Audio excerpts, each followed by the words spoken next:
Hello, चलिए दोस्तों देखते हैं।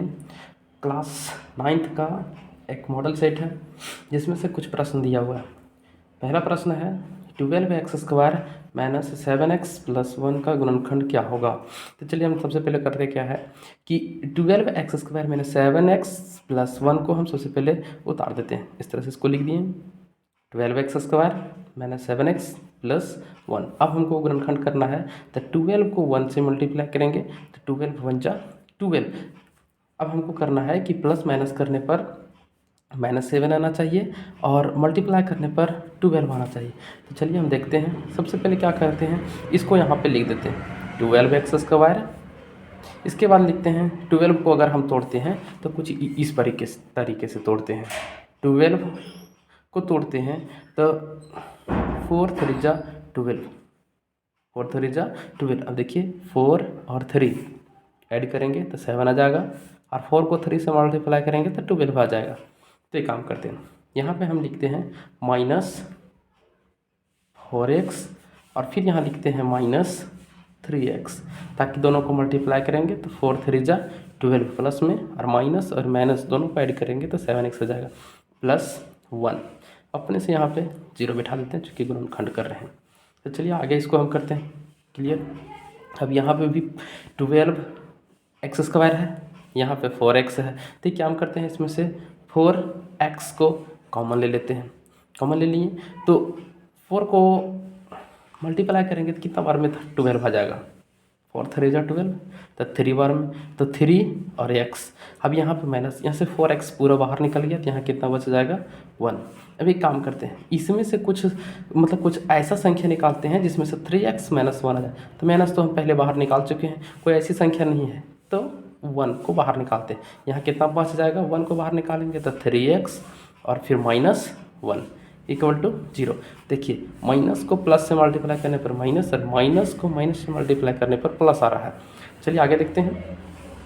4x और -1 को एक साथ लिखते हैं, 4x और -1 को एक साथ लिखते हैं और ये 3x - 1 ये हो गया और 3x - 1 ये हो गया। तो ये दोनों संख्या जो है वो एक जैसा है, इसीलिए दोनों के बदले में क्या करते हैं, एक बार लिखते हैं 3x - 1 = 0। अब हमको यहाँ पे देखना है फैक्टराइजेशन में क्या करना है कि इस संख्या के लिए भी 0 है और इस संख्या के लिए भी 0 है। तो हम करेंगे यहाँ पे 4x - 1 = 0 और फिर यहाँ लिखते हैं 3x - 1 = 0। मतलब इस संख्या के लिए भी 0 है और इस संख्या के लिए भी 0 है। तो हमको करना क्या है, यहाँ पे 4x लेते हैं। अब ई माइनस को इसमें इस साइड लिखते हैं तो क्या हो जाएगा +1। यहाँ पे x को रहने देते हैं। अब प्लस तो यहाँ लिखेंगे नहीं क्योंकि ऐसे समझने के लिए हम प्लस लिखे थे। यहाँ पे 1 है तो 1। अब यहाँ पे देखिए मल्टीप्लाई में है तो यहाँ के डिवाइड में हो जाएगा। तो x का वैल्यू कितना आया 1/4 एट फर्स्ट। सेकेंड इधर देखते हैं 3x, ये माइनस में है तो इधर आके क्या हो जाएगा प्लस में 1 हो जाएगा। और यहाँ पे x मल्टीप्लाई में है तो इसलिए क्या करेंगे, इसको डिवाइड में ले आएंगे। एक यहाँ हो गया तो हम इसलिए लिख सकते हैं कि x = 1/4 या तो 1/3। ये हो गया हमारा आंसर।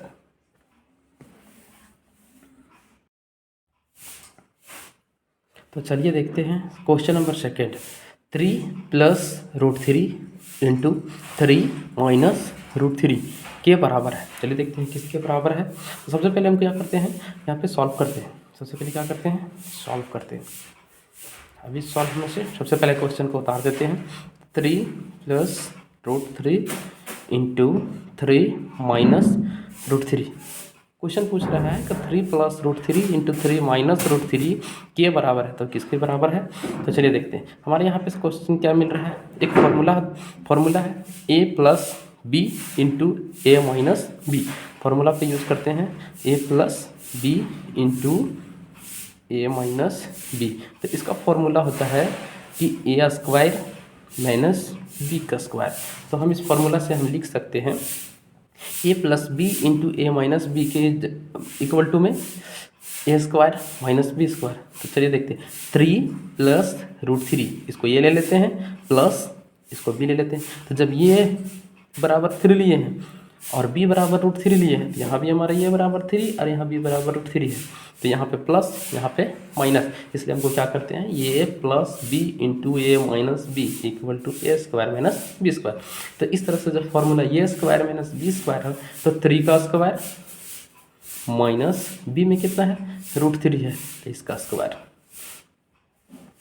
अब हम इसको क्या करते हैं 3 का स्क्वायर 3 मल्टीप्लाई 3 माइनस √3 का स्क्वायर, तो √3 मल्टीप्लाई √3 एक हो गया, एक ये हो गया, 3 इंटू 3 9 माइनस √3 और √3 को क्या लिखेंगे 3 3 जा 9, तो √9 हो गया और 9 का 9 और √9 का वर्गमूल क्या होता है 3 होता है।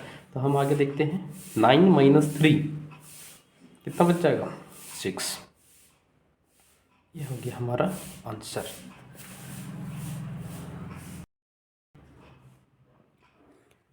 चलिए देखते हैं क्वेश्चन नंबर 3। क्वेश्चन नंबर 3 में क्या बोल रहा है कि समीकरण 2x + 3y = k में k का मान क्या होगा जबकि x = 2 एंड y = 1 दिया हुआ है। तो चलिए सॉल्व करते हैं, इसमें सिंपल क्वेश्चन है, चलिए सॉल्व करते हैं। सबसे पहले क्वेश्चन को लिख लेते हैं 2x + 3y = k। अब इसमें से बोला है कि x = 2 दिया हुआ है एंड y = 1 दिया हुआ है, तो जहाँ जहाँ पे x रहेगा वहाँ पे 2 इस्तेमाल करेंगे, जहाँ जहाँ पे y रहेगा वहाँ पे 1 इस्तेमाल करेंगे। तो चलिए देखते हैं, यहाँ पे कितना है 2 और x यहाँ पे दिख रहा है, तो x के जगह पे कितना आ जाएगा 2, तो यहाँ पे लिखते हैं 2 प्लस यहाँ पे 3 और y के जगह पे कितना दिख रहा है 1 और k के पास तो कुछ है नहीं, तो चलिए यहाँ पे कुछ नहीं रहता है तो यहाँ पे मल्टीप्लाई हो जाता है, तो 2 इंटू 2 प्लस यहाँ पे 3, यहाँ पर भी उसी तरह से करेंगे 1, तो 3 इंटू 1 = k। चलिए देखते हैं 2 को 2 से मल्टीप्लाई करेंगे तो 2 2 जा 4 प्लस 3 1 जा 3 = कितना हो गया k। चलिए ऐड करते हैं 4 + 3 = 7 = k। तो इस तरह से हम कह सकते हैं कि k का वैल्यू कितना आ जाएगा 7 आ जाएगा आंसर। चलिए देखते हैं क्वेश्चन नंबर 4। क्वेश्चन नंबर 4 क्या बोल रहा है कि नीचे की आकृति में x का मान क्या होगा तथा एंगल AOC तथा एंगल COB का मान ज्ञात करें। तो चलिए देखते हैं, ये हमारा एक लाइन है, अब इस लाइन के ऊपर एक क्रॉस लाइन है जिसमें से AOB और यहाँ पे C है, तो AOC हमारा दिया गया है 5x और COB दिया गया है 4x। तो हमें निकालना है AOC का वैल्यू एंड COB का वैल्यू निकालना है। तो चलिए सॉल्व करते हैं। सबसे पहले क्या करेंगे सॉल्व लिख देते हैं। हम देखते हैं कि यह जो है वह एक सरल रेखीय युग्म का कोण है, जिसमें से हम यहाँ पे क्या लिखते हैं AOC। हमारे पास क्या दिया गया है angle AOC plus COB angle COB = 180 degree. क्यों? क्योंकि यह सरल रेखीय युग्म का कोण है, सरल रेखीय युग्म का कोण है, इसीलिए AOC एंड COB दोनों को ऐड करके कितना होना चाहिए 180 डिग्री। तो दोनों को हम ऐड करके क्या किए 180 डिग्री कर दिए। तो चलिए आगे देखते हैं, 180 डिग्री तो हो गया।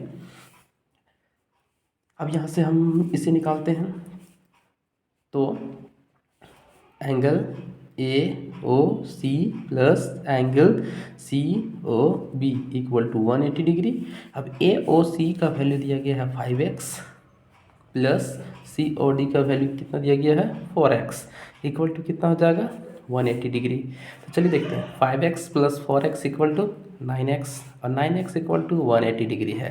तो यहाँ पे x का वैल्यू निकालेंगे तो 180 डिग्री, और ये जो है वो मल्टीप्लाई में है तो इधर आके डिवाइड में हो जाएगा।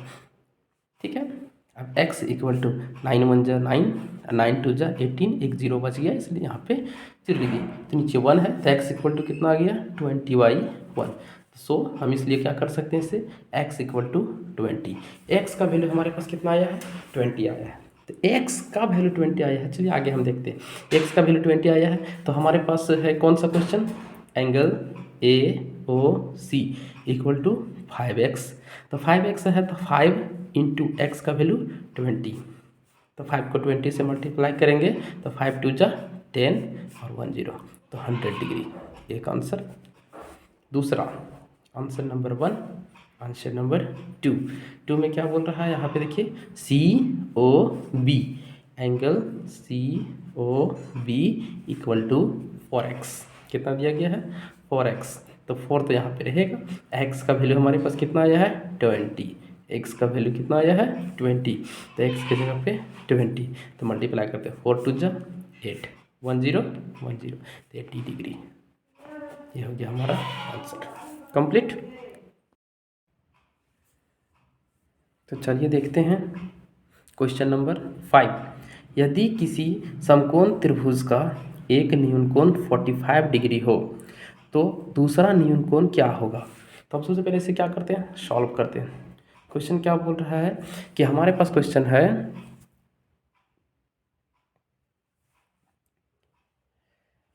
यदि किसी समकोण त्रिभुज का एक न्यूनकोण 45 डिग्री का हो तो दूसरा न्यूनकोण क्या होगा। सबसे पहले हमको समझना है समकोण त्रिभुज। ये हमारे पास रहा एक समकोण त्रिभुज। समकोण त्रिभुज का अर्थ होता है कि एक ऐसा कोण जिसका एक एंगल 90 डिग्री का हो और बाकी दोनों एंगल जो है वह 90 डिग्री से कम होना चाहिए।